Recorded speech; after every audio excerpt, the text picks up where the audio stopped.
vez, os irmãos que estão conosco há alguns anos, sabem, eu já falei de púlpito, em uma situação que nós fomos processados também.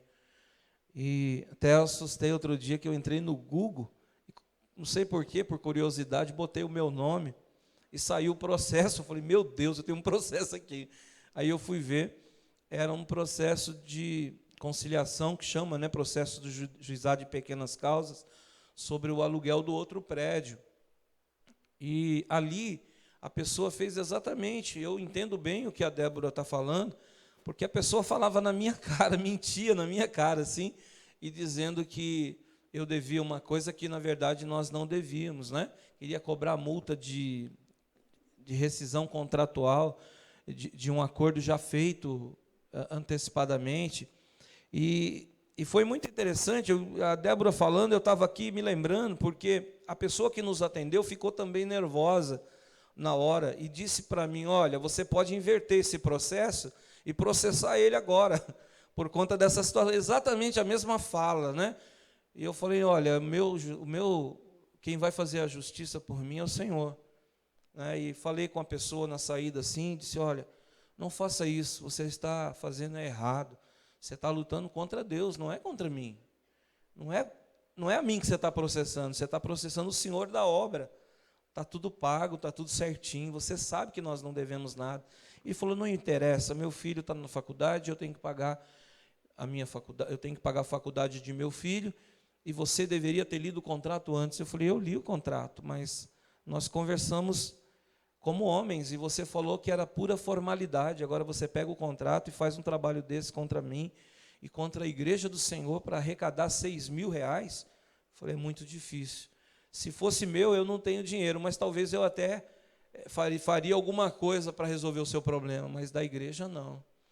E depois de alguns meses, foi marcada uma nova audiência, e infelizmente a pessoa veio a falecer 5 dias antes da audiência. Então aí você pode dizer, pastor, o senhor orou para que o rapaz morresse? De jeito nenhum, mas Deus é justo e justo juiz. E a Bíblia diz, não mexa com os meus ungidos, não toque nos ungidos de Deus. Às vezes, irmãos, nós somos caluniados, às vezes se levanta problemas sobre as nossas vidas, e eu corro rapidinho a pedir a Deus a misericórdia pela pessoa que está fazendo o mal contra mim, ou contra a minha família, ou contra a obra do Senhor. Eu vou rapidinho pedir, Jesus, olha, espera aí, Senhor, tem misericórdia, abençoa, trata o coração dele, porque quando Deus resolve agir em nosso favor, as maneiras que Deus tem de trabalhar nem sempre são as que nós conhecemos, porque os pensamentos de Deus são mais altos, amém? Então vale a pena nós termos atos de justiça, porque nós acreditamos no banco do céu, né, a nosso favor. E quando nós precisamos que o Senhor faça justiça por nós, Ele faz, Ele entra com providência e Ele humilha o inimigo. Amém? Eu gostaria que você abrisse comigo sua Bíblia, em Gálatas, no capítulo de número 3, o verso 8.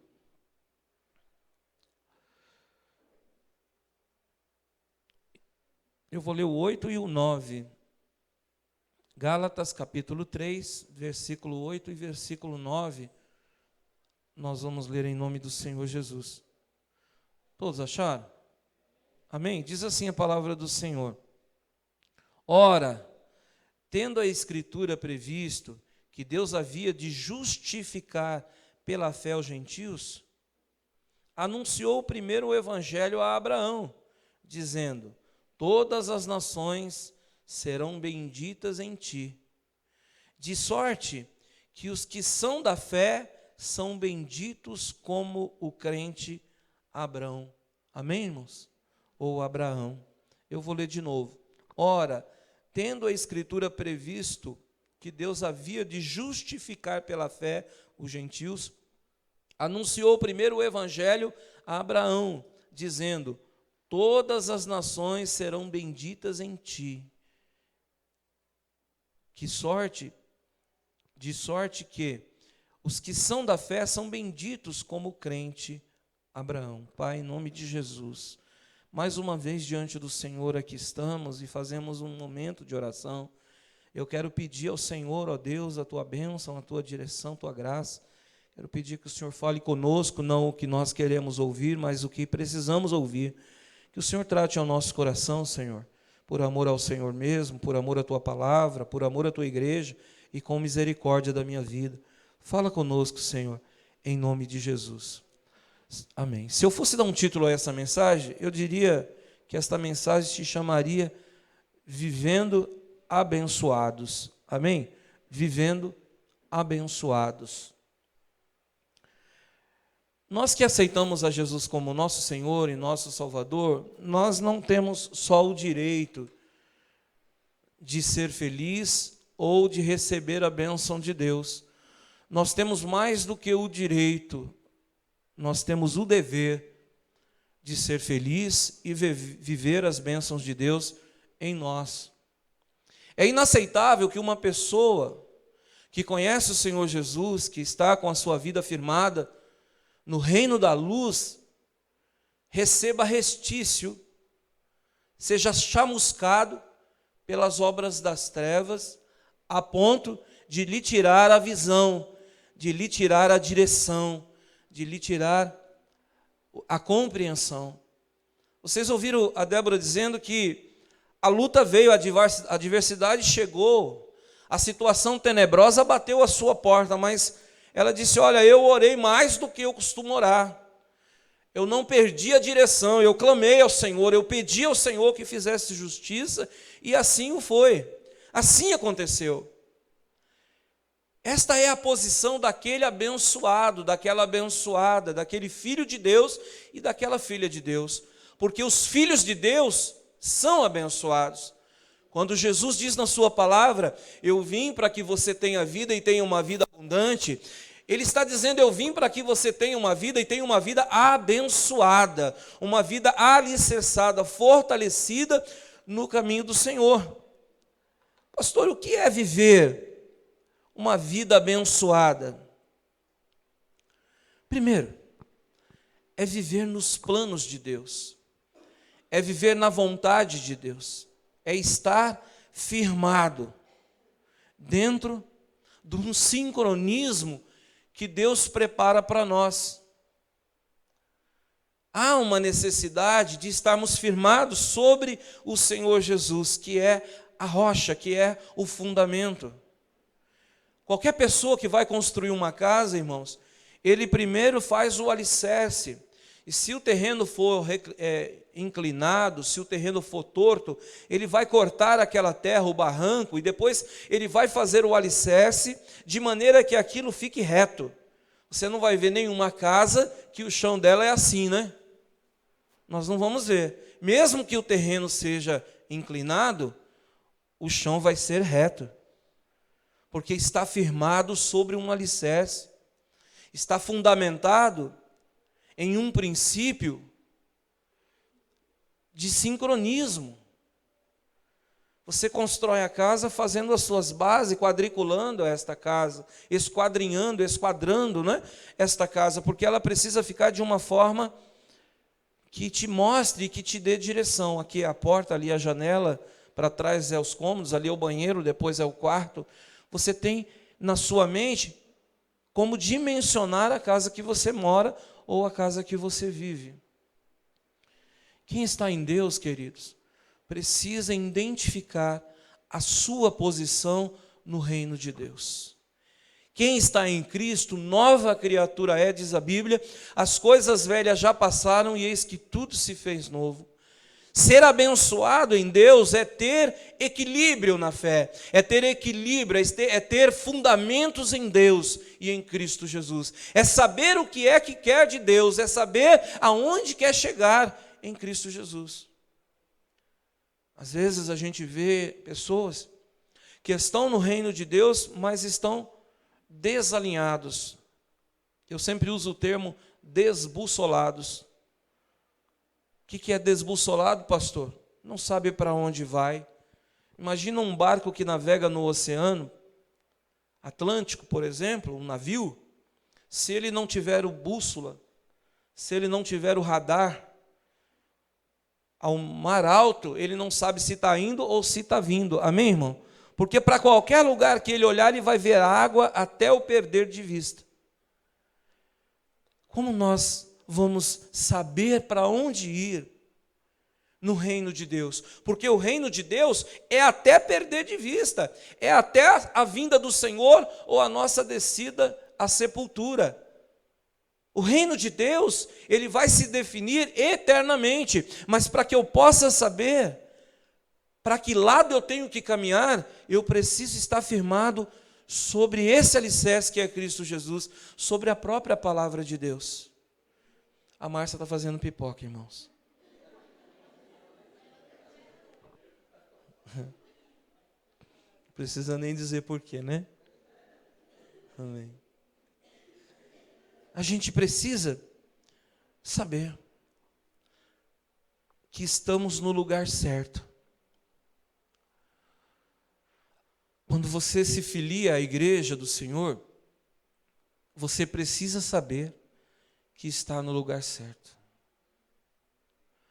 Fazer parte da igreja ou fazer parte do corpo de Cristo é o conhecimento de que posição eu estou no reino de Deus. Nós temos muitas igrejas hoje, graças a Deus. Dentro do território nacional há muitas igrejas, centenas, milhares de igrejas. Mas quando eu entro, eu preciso saber se eu estou, de fato, no lugar certo. Se a base do Evangelho, se os fundamentos cristãos ou de Cristo, está de fato lançada naquele lugar. Porque somente desta maneira eu vou conseguir o equilíbrio da minha vida, o sincronismo da minha vida. Eu estava atendendo uma pessoa hoje, pela manhã, e estava dizendo para ela, olha, há uma necessidade de nós estarmos estruturados, sincronizados com aquilo que Deus tem para nós. Se você imaginar, tudo tem um certo sincronismo. E eu não estou falando de energia, nem de misticismo, nem nada disso. Eu estou falando de um sincronismo natural, normal. Nós vivemos num globo terrestre que está solto no ar e gira. Nós vemos que o Sol, a Lua estão em posição estratégica dentro do sistema solar. A galáxia está tudo, cada coisa no seu lugar. E nós sabemos que se o Sol for um pouquinho para frente, nós estamos fritos, literalmente falando. E se o Sol resolver dar um passinho para trás, nós estamos numa fria, literalmente falando.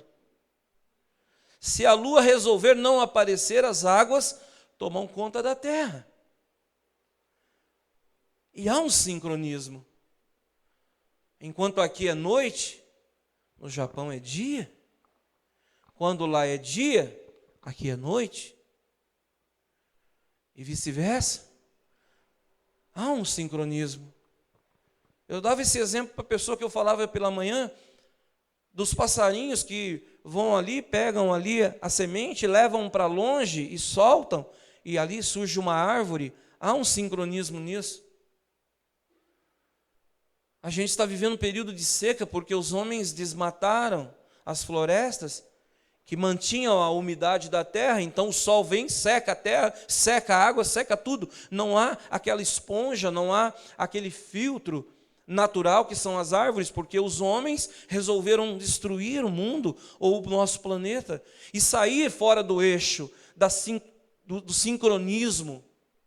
E nós começamos a então ter lugar que chove demais e alaga tudo, ter lugar que não tem chuva nenhuma e o povo morre de sede, os animais morrem, porque as pessoas mexeram no equilíbrio. Meu irmão, quando você vem para o reino de Deus, o que é que o Senhor Deus quer fazer? Fazer de você um homem abençoado, equilibrado, firmado, alinhado na presença de Deus, na presença do reino de Deus. E agora, todas as coisas que estão à sua volta começam a trabalhar ao seu favor. Deus começa então a pôr pessoas certas, na hora certa, para fazer aquilo que é certo a seu favor. Deus começa então a abrir porta onde não tinha porta. Deus começa então a trazer cura para quem está enfermo ou doente. As coisas começam a acontecer. E o sobrenatural de Deus se manifesta na vida das pessoas de forma natural. Porque a pessoa resolveu colocar a sua vida firmada sobre a rocha que é Cristo Jesus. E por conta disso, receber a graça de Deus, o favor imerecido sobre si mesmo. Quem está entendendo o que eu estou falando? Então, viver abençoado é viver sabendo aonde eu estou no plano de Deus. Aonde você está no plano de Deus? Quando nós aceitamos a Jesus, nós dizemos: Senhor, eu entrego a minha vida aos teus cuidados. Eu te aceito como único, suficiente, soberano, exclusivo, salvador de minha vida. Peço que o Senhor me perdoe, escreve o meu nome aí no livro da vida. Não é essa a oração que nós fazemos? E nesse exato momento nós enganjamos, nós então nos alistamos para uma nova milícia, fazemos parte de um plano especialíssimo de Deus para as nossas próprias vidas. Ora, nós vamos guerrear, como aconteceu aí com a nossa irmã Débora. Ora, nós vamos viver a bênção do Senhor, como também aconteceu com ela, na providência do Senhor. Mas sabendo, irmãos, que tudo está no controle das mãos de Deus.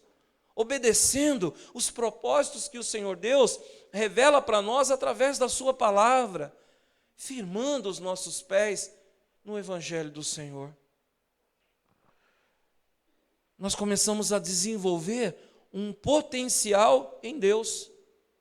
Nós vamos ser potencializados, ou seja, o poder de Deus se manifesta em nós. Pastor, que poder é esse? É poder de força? Não, é poder de graça, é poder de sabedoria, é poder de compreensão, é saber agir na forma de Deus. Vou usar um exemplo novamente, usando a nossa irmã, o testemunho da irmã Débora. A mulher advogada diz: escuta, dá para fazer uma reconciliação? E ela diz: reconciliação como? Dinheiro eu não vou dar para esse homem. Não. Eu quero te dizer uma coisa, você aceita voltar a tratar dele? Nossa, isso foi a oportunidade de Deus dela pagar o mal com o bem. Você aceita? Sim, eu aceito. Sabedoria de Deus. Ela sabia, todo mundo sabia, o juiz sabia, os advogados sabiam que aquele homem jamais aceitaria isso e que o que ele queria era din-din, era dinheiro. Se ela diz: não, eu com esse homem, ou com essa pessoa, ou com essa coisa, sei lá, eu não quero mais negócio. Então está caracterizado o seu preconceito. Mas quando ela diz, pela sabedoria de Deus, mesmo estando nervosa, mesmo estando muito preocupada com tudo aquilo que está por acontecer, quando a sabedoria de Deus vem, ela diz: eu aceito. Resolveu o problema. Foi nessa hora, minha irmã, que o Espírito Santo falou na tua boca e fez de você advogada de si mesmo. Foi nesse momento que o Senhor justificou a vida dela. Foi nesse momento. Mas por que, pastor, isso aconteceu? Porque está firmado sobre Cristo Jesus, está vivenciando o equilíbrio e a sincronia que Deus estabeleceu. Se está fora do propósito, não, de jeito nenhum, eu não quero. Então você realmente é o que Ele está dizendo que você é. Essa foi a resposta-chave para resolver todos os problemas. Foi nessa hora que a Bíblia se cumpriu. Quando ela disse: alguém te bate de um lado, você dá o outro. Você perceba como Deus faz a gente viver a justiça da sua palavra? Mas só pode viver isso quem está firmado em Cristo Jesus. Porque recebe de Deus esse desenvolver de um potencial. De dar o seu direito ao outro, de ser humilhado para que Deus possa exaltar. É muito forte isso. É necessário, para que a gente esteja no centro da vontade de Deus, conhecer a palavra do Senhor. Porque o Senhor se revela por meio da palavra. A base para nós hoje é a palavra de Deus. Nós falamos, irmão, vem para a igreja, quarta e domingo, vem para a igreja. Ah, mas hoje eu estou cansado, trabalhei a semana inteira, eu estou com sono, tem um aniversário para eu ir. Ah, vai passar um bom programa na televisão. Ah, eu já fui na quarta, então eu não vou domingo, eu vou na outra quarta ou no outro domingo. Não faça isso. Você pertence ao reino de Deus. E quanto mais você busca, mais você encontra. Quanto mais você bate, mais as portas se abrem. Quanto mais você pede, mais você recebe. Quanto mais você procura, mais você encontra.